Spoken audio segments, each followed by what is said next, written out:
No magic required.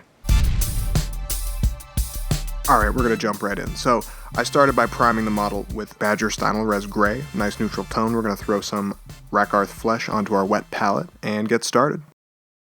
Trying to get an even coating on the model, using thin paint is the best way to do that. I'm going to clean my brush pretty often so that the paint doesn't dry on it. Alright, so we're moving on to Abaddon Black. Throw that down on the wet palette. We're going to hit the boots and the hair. Alright, next up, we're going in with our base coat purple, the Nagaroth Knight, or, any dark purple you have. We're just going to get the flowing little fabric pieces there. Nice, even, thin coat. Trying to get everything nice and smooth.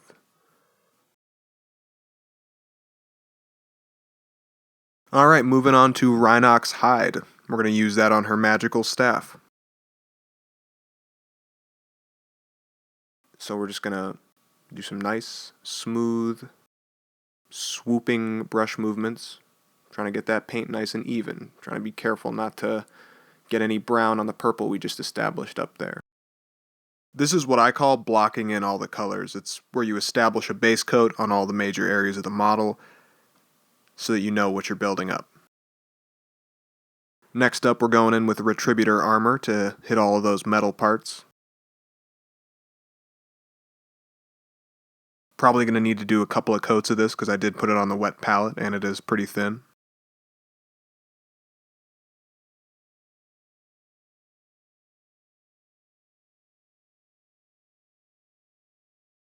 Okay, so we're going to wash the whole model with a mixture of Druchii Violet, Lahmian Medium, and Nuln Oil. So we're going to mix all those up equal parts in a plastic palette, and we're going to use an eyedropper to kind of control exactly how much of it we're going to be using. And I'm just going to start painting it all over the whole model, and it flows pretty well because of the Lahmian Medium, so I'm not concerned at all with, too much pooling or anything. As long as I keep the brush moving and I keep an eye on it, it's going to be fine. So there it is, all dry.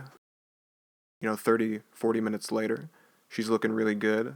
A little too purple though, so we're going to have to go in there with Rakarth Flesh again and reestablish all of the raised flesh areas, leaving the purplish, blackish wash in all the recessed areas. And making sure your Rakarth Flesh is really nice and thin is a great way to get smooth transitions.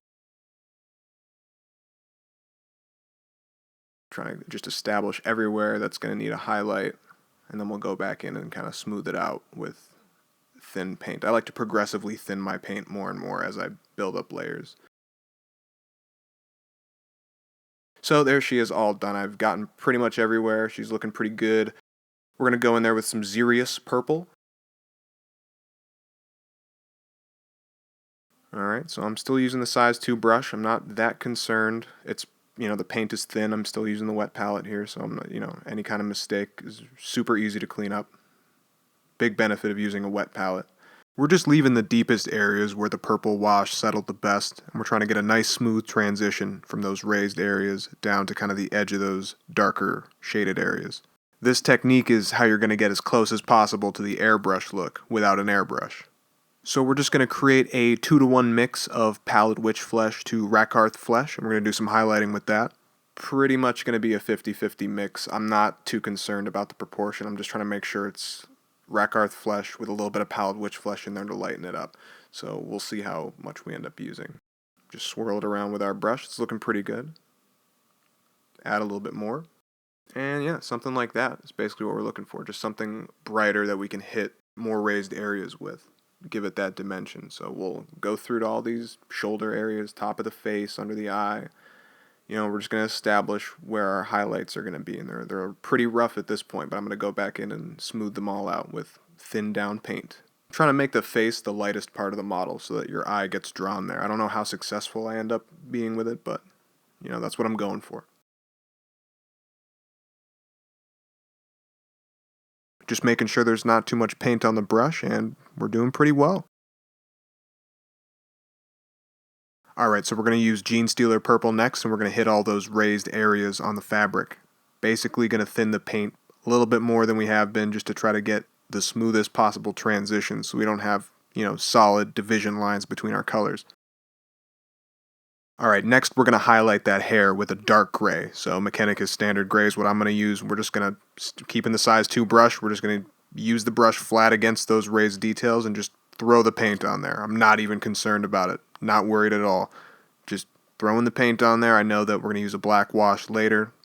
It's going to blend it all in beautifully.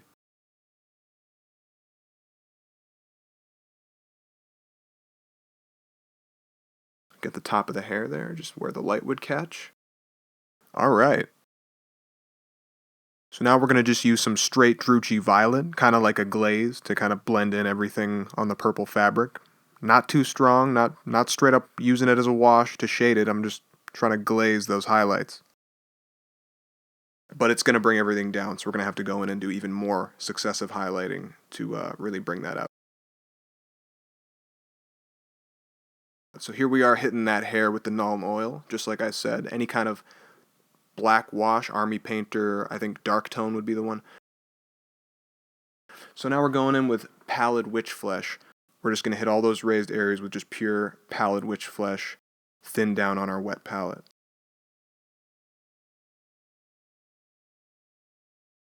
Get the ear over there, cover up where the metallic spilled over. Making sure we're coloring inside the lines, folks.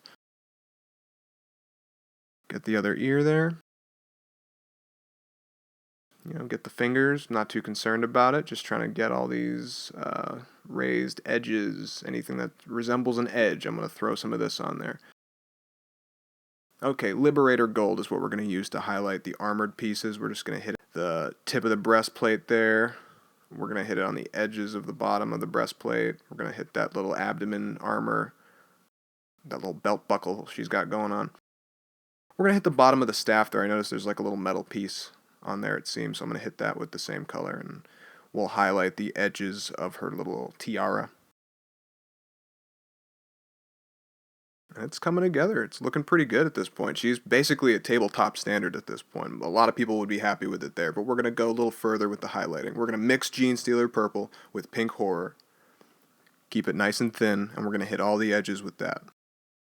And we're not too worried about it because we know the power of the glaze. We're just trusting the technique here. We know we can always kind of glaze this down. So here I mess up a little bit. That is the sloppiest highlight, I think, in the history of mankind.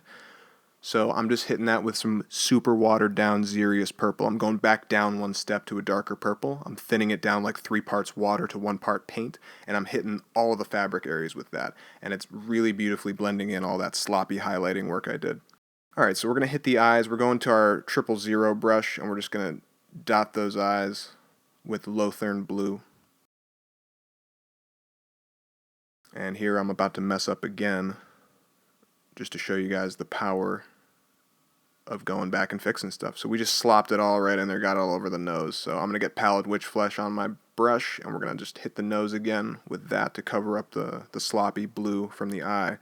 And there's a little bit left over on there, but it works a little bit like an OSL, so I did leave a little bit of subtle blue in there, and then I went back and reestablished the eye to make that, just gave it another coat of Lothern Blue so that blue stood out as much as I could get it to on that eye. Alright, so we're going back with Druchii Violet again, and we are hitting that cloth area again, just the deep recesses at this point, mainly, and then maybe a little bit on the raised areas to blend if we have to on the sloppier parts. Not trying to turn this thing dark purple, just trying to get a nice thin glaze of Druchii Violet. I'm not thinning it, I'm just using a little bit. So we're hitting the staff with Agrax Earthshade. We highlighted it pretty sloppily with Gorthor Brown, so the Agrax Earthshade is going to blend that nicely. So the model's pretty much done. We just got to do the base, and I'm hitting everything on the base with Mechanicus Standard Gray, trying to make it look like it's like a rocky kind of gravel. We're going to cover it all with Agrax Earthshade. It's just straight up Agrax pooling in all the recessed areas, and that's what it's going to look like before it's dry. Once it's dry, I'm going to get myself some Dawnstone and a flat any kind of flat tip brush that's easy to get into details with, that's good for dry brushing. So that's the brush I chose. So we're going to get a bunch of Dawnstone on the brush, and we're going to wipe it off on the paper towel here until you're barely getting any paint off the brush, until basically nothing's coming off the brush.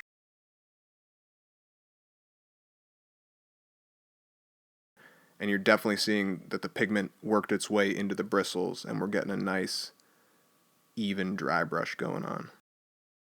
No chalkiness, no nothing, just making sure we meticulously clean off our brush. It's looking pretty good. Alright, so we're going to move on to the next layer, because that is looking good. We're going to dry brush this with Administratum Gray, or just any kind of lighter gray. We're going to go up a step. We're going to do the same kind of dry brush technique, clean off all that light gray until we got basically nothing coming off on the paper towel. We're going to hit all those raised edges with it, keeping the brush flat, making sure we're not poking any paint into the details. So we're going in with our lightest gray, Ulthuan Gray. It's almost white, which is a little hint of gray in there. Same technique. This one's pretty light, so it's hard to tell when the brush is clean, but just keep going until you're pretty sure the paint's off of there, and then very lightly stroke it, and you see those highlights just start popping. That is looking good. I'm going to keep hitting it there. I'm addicted to the pop. We got a really nice contrast going on. I'm going to get another flat brush, smaller, flatter brush. Going to hit the rim of the base with Steel Legion Drab to neutralize the model. A lot of people like to use black bases, black rim bases. I'm more of a Steel Legion Drab kind of guy. And here we go. We're just doing nice, even swoops, and this is just straight out of the pot. It's not thinned at all. I'm trying to get this done in one coat, not waste too much time on the rim of the base. And here we are after it's dry. Getting some love on Instagram and Facebook, and the model's looking pretty good for a quick job. I'm really happy with it. It's looking pretty good to me. I hope you guys had a lot of fun and learned something about painting, and thanks for watching. Link in the description for the best primer in the business, Badger Stynylrez. Best place to buy it is Amazon.com. Use my link and it helps the channel. Thanks for watching, guys. I really appreciate it.